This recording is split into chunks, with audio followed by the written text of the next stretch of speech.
The strange thing about distraction, it's not a loud intruder crashing through your front door. It's a silent leak in your cognitive reservoir, slowly draining the potential you've spent years building in a quiet unit in Melbourne. Is that it rarely feels like sabotage when it begins. It feels like a micro reset. But make no mistake, every tick of that clock is a tax on your executive function that you will never ever realize a return on. Just a quick squiz at the feed before you get stuck into the hard yaka. But that mindless swipe is a neural hijack, a Pavlovian loop designed to harvest your attention and sell it to the highest bidder while you sit idle. A quick scroll while your flat white gets stone cold beside you.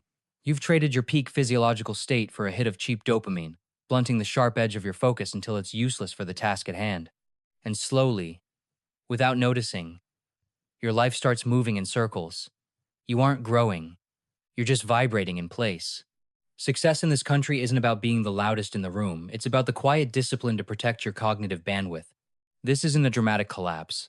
It's a slow, silent drift into cognitive atrophy. You aren't failing, you're just leaking potential through 1,000 digital cuts.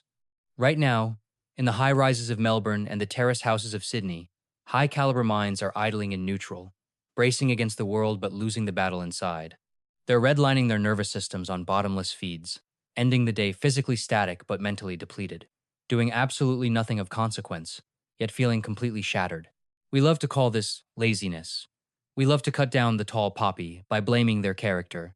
But it's not a lack of hard yaka, it's a state of being structurally compromised. Your neurobiology has been weaponized against you. The second a task requires deep focus, your brain executes a low-friction escape. You've been trained to flee from the very discomfort where growth lives. The friction isn't your IQ. It's not that your motor's broken. It's systematic cognitive fragmentation. You're redlining your processor, but the wheels aren't turning. You've lost the neural resilience to hold a single line of flight. The tragedy is the delta between the potential you inherited and the distraction you've permitted to colonize your mind. Quiet discipline. It's the only antidote to the tall poppy trap. Ryan had to learn that the hard way, through the visceral sting of wasted years. Back in a sleepy suburban school, he was the anomaly. He was outpacing the curriculum with zero effort. No hard yaka required. Just raw, unrefined processing power. The social architects, the teachers, the parents, they mistook his high-speed throughput for character. They built a pedestal for a boy who hadn't yet learned how to stand in a storm. And honestly, they were probably right. Ryan was a high-caliber intellect, a rapid-fire cognitive processor, naturally capable of decoding complex systems without breaking a sweat. The archetypal gifted student, the kind of raw potential teachers label as a future leader before the kid even hits high school. But that early validation? It's a cognitive trap. It's the genesis of a fatal performance bottleneck. See, when you're constantly fed the narrative of your own brilliance, you start to believe your CPU speed compensates for a lack of hard yaka. You assume raw talent is a substitute for deep work endurance. Ryan's sights were set on medicine, not for the prestige, but for a life of consequence. He wanted to be the steady hand in the surgical theater. On the surface, he looked like the ultimate high achiever in a Carlton apartment. But internally, cognitive splintering was setting in. His focus wasn't a laser, it was a leaking tap, wasting the very brilliance he relied on. Every session became a low-value negotiation with his own ego. 5 minutes of deep work traded for 10 minutes of cheap dopamine. He was selling his future for the price of a notification, failing to realize that discipline is the only true currency. Read a page, scroll a feed, check the footy scores, daydream about the finish line without actually running the race. This is how the smart ones crumble through 1,000 micro-surrenders that rot their potential from the inside out. Then the clock strikes midnight, and the tally of hard yaka is 0. The house is quiet, the Sydney fog is rolling in, and the uncomfortable truth is staring him in the face. Talent without temperance is a tragedy, but he just turns off the lamp and sighs. He still believes the great Australian lie, that there's always more time tomorrow. He's compounding his attentional debt, and the interest is about to come due. Modernity trades in the currency of perpetual tomorrow. You reckon there's always another Monday to start the hard yaka, another sunrise to fix your focus. But time isn't a renewable resource. It is a decaying orbit. The entropy of distraction eventually hits the event horizon. The temporal buffer expires. On a dead silent Tuesday in the suburbs, the bill for your attentional debt finally lands on the desk. No more stalling. Unsuccessful. A cold, clinical word for a hot internal shame. Ryan's prefrontal cortex couldn't override months of dopamine looping. The raw intellect was there, but the neural sovereignty had been surrendered. This wasn't a deficit of IQ. It was a total failure of the signal-to-noise ratio. While his peers were anchoring their focus, Ryan was letting his cognitive equity drift like a boat with a snapped mooring in a gale. The true sting? They didn't have a higher ceiling. They just had a floor that wasn't made of glass. His peers lacked his cognitive baseline, but they possessed a superior consistency delta. While Ryan waited for a dopamine-driven spark of motivation, they operated on the immovable architecture of routine. They didn't need to feel like it. They just did the hard yaka. That night, the signal-to-noise ratio finally hit zero. No lo-fi beats, no infinite scrolls. Just the crushing weight of neural sovereignty reclaimed in the most painful way possible through total unbuffered silence. The feedback loop was undeniable. He had high-spec hardware, but zero operational friction to keep it on track. You have to realize, talent without discipline is just unused potential, a high-end engine idling in the driveway until it rusts. The next morning, the Melbourne frost bit deep. His internal clock was shattered, his eyes heavy from the cortisol spike of a sleepless night. The suburban fog didn't just hide the footy oval, it mirrored the haze in his own mind.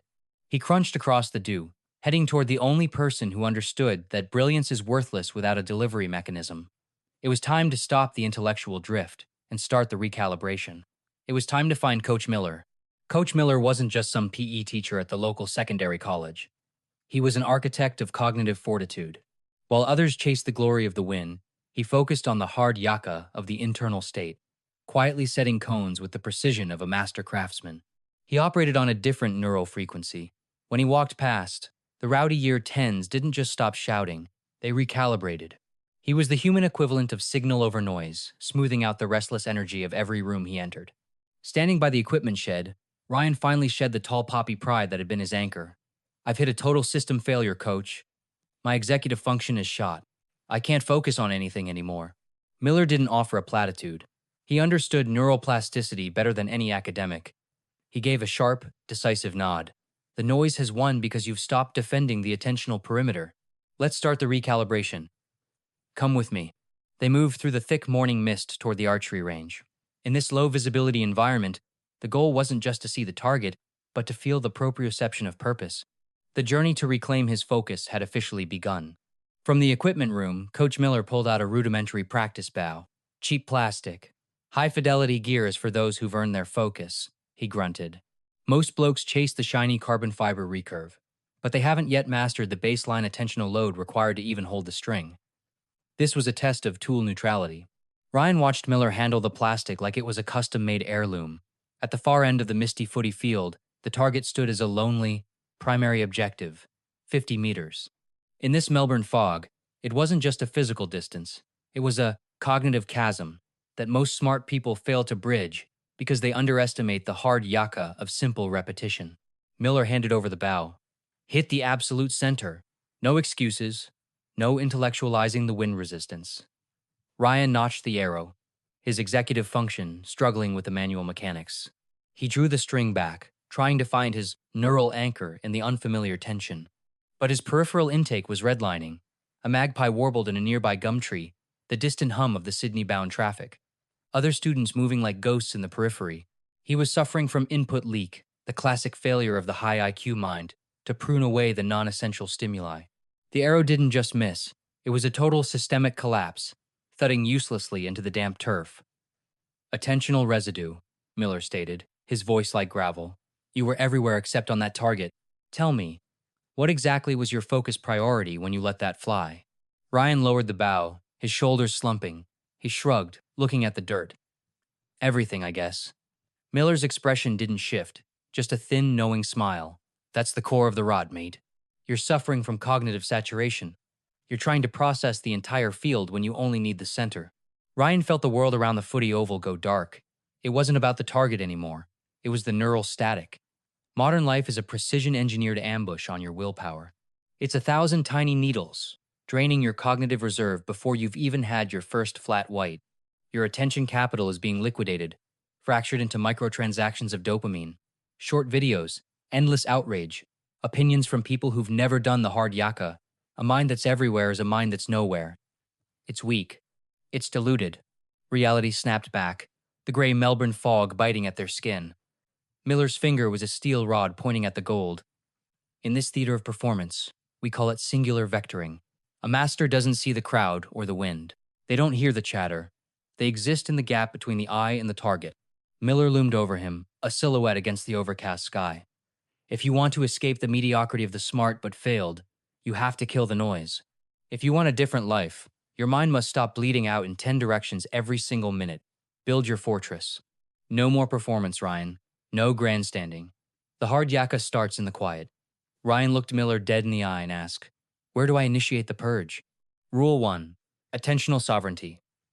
When your focus drifts into the neural static, you reel it back to the center. It's not about perfection. It's about being the relentless mechanic of your own mind. Again and again. Rule 2. Structural fortification. You build routines because your biological hardware glitches when it's tired. Routine isn't about flair. It's about providing a scaffold for your ambition when your will is spent. Rule 3. Environmental decontamination. You have to realize your phone is a high-frequency parasite. It doesn't scream. It whispers your future away. Lock it up. If you can see the distraction, you've already lost the round. Rule 4. Resilient execution. You work when the dopamine is bone dry. No tall poppy displays, just the quiet grind in the dark. This is where the separation occurs, when the smart give up and the discipline take over. Any punter can lock in when the dopamine is spiking. But real attentional sovereignty? That's forged in the dead of a Sydney winter, when the heater's clicking and the room feels like an isolation chamber. This is structural fortification. While others are scrolling through digital junk, you're putting in the hard yakka in total silence.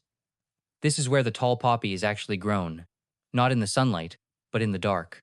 Months of environmental decontamination led to this moment. No more cognitive redlining, no more fragmented focus. Ryan wasn't just sitting an exam, he was executing a pre-programmed sequence.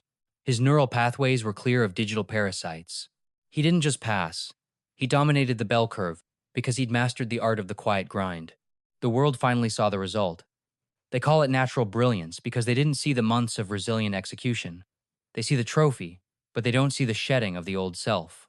In Australia, we're quick to cut down the tall poppy, but they can't touch you when your success is manufactured through systemic discipline. The accolades felt hollow compared to the process. His mind drifted back to the frost on the footy blades and the bite of the morning air. Coach Miller's voice echoed louder than the applause. The trophy is just metal. The sovereignty is what stays. Your mind is a wild brumby. Leave it untrained, and it'll drag you into the scrub of mediocrity. But harness it with resilient execution, and it'll carry you to heights the average person can't even conceptualize. Somewhere out there tonight, someone is choosing the silence over the screen. That's not just study. That's a revolution of the self. Stay grounded. Keep the blinkers on.